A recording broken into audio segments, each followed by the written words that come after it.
मैं जोधपुर से जोगमाया मंदिर से रविशंकर आपको सूचित करना चाहता हूँ। मैं जो विद्या के साधक हैं उनको मैं सावधान करना चाहता हूँ, एक चेतावनी देना चाहता हूँ जो कर्ण विषयाग्नि के साधक हैं। मैं चाहता हूँ कि वो नादानियाँ नहीं करें और इस रास्ते पर सीधे रास्ते से चले, बिना गुरु के कोई कार्य न करें और जो भी कार्य करें सावधानी पूर्वक करें। मैं अपनी आपको जो बता रहा हूँ, जो मेरा अपना खुद का भुगता हुआ है, जो मैंने साधना करी थी कर्ण विषयाग्नि की, उसमें जो भी मैंने जो देखा उस बारे में मैं आपको जानकारी देना चाहता हूँ। ये साधना मैंने सात्विक साधना की थी, इसको करीब मुझे करने में 3 महीने लगे थे। मैं मंत्र तो नहीं बताऊंगा आप लोगों को क्योंकि इसका दुरुपयोग हो सकता है, इसलिए आपको कभी किसी को अगर साधना करना हो तो जिसने कर रखी हो गुरु ने उसी के संपर्क में करें, उन्हीं के सानिध्य में करें, अन्यथा जान का खतरा है, मौत का खतरा है। जब मैंने साधना करी थी तो मुझे बड़ा साधारण लगता था ये कार्य, और इतना लंबा हो गया था का ये प्रोग्राम मेरा साधना का, मालाओं का, ऐसा लगने लगा था कि ये कार्य सिद्ध नहीं होगा। किंतु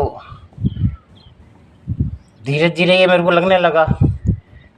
3 दिन बाद ही मुझे ऐसा लगने लगा कि कानों में खूब तेज तेज आवाज़ें आ रही है। कोई मतलब उनका कोई मतलब नहीं था, बस आवाज़ें थी वो, पर उसका कोई समझ में नहीं आता था वो कौन सी आवाज़ें, क्या आवाज़ें हैं, पर वो 24 घंटे आती रहती थी, वो आवाज़ बंद नहीं होती थी।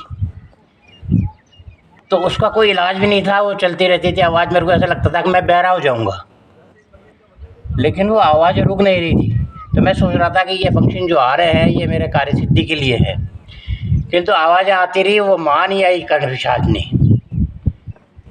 और जब करीब लगा, मैं निराश हो चुका था काफ़ी हद तक, तो करीब 2 से 3 महीने हुए थे, तब वो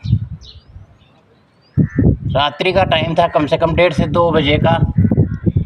तब ऐसा लगा छत पे कोई कूदा हो ज़ोर से, और धम धम धम धम धम, जैसे कोई 10-20 टन का कोई पाँव हो चल रहा हो, ऐसा लगा मुझे। धम धम की आवाज़ें आई और उसके बाद उनके कूदने की आवाज़ आई ज़ोर से, जैसे कोई बहुत भारी वस्तु, कोई बहुत ही शक्तिशाली हाथी से भी वजनदार कोई कूदे चले, उनकी आवाज़ आई। जो मैं सोच रहा था, कंफ्यूज था मैं कि वो उधर चल रहे हैं, उधर आवाज़ें आ रही है, मैं इधर सो रहा हूँ। पर मैं नादान था, मुझे उनको सब मालूम था, वो सब जानकार थी। वो एकदम मेरे खिड़की के बाहर कूदी और इतनी ज़ोर से, इतने भयानक ठहाके लगा उन्होंने, इतने ज़ोरदार, जैसे मेरे जैसे कोई हड्डियाँ जम गई मेरी, इतना ज़ोरदार ठहाका था, खून जम गया मेरा। सिर्फ हार्ट अटैक होना बाकी रह गया था और बाकी सब कुछ हो गया। तो कमज़ोर दिल वाले तो इस मामले में मैदान में ही नहीं है, दूर ही रहे इन चीज़ों से। ये बड़ा मुश्किल काम है। माँ की भगवती की कृपा थी मेरे ऊपर, जो मैं आज ज़िंदा बैठा हूँ। तो आप लोगों को सबको सलाह है कि इन चीज़ों से दूर रहें, ये सबके बस का नहीं है। और इसी के साथ मैं इस वीडियो को पूर्ण करता हूँ। और इस मामले में मुझे जो मिला था गुरुदेव अनिल मजूमदार जी के, जो मैं शुरू से फॉलो करता आ रहा हूँ, बरसों से फॉलो करता आ रहा हूँ, वो इसके साधक हैं, उनके पास इस प्रकार की सिद्धि है।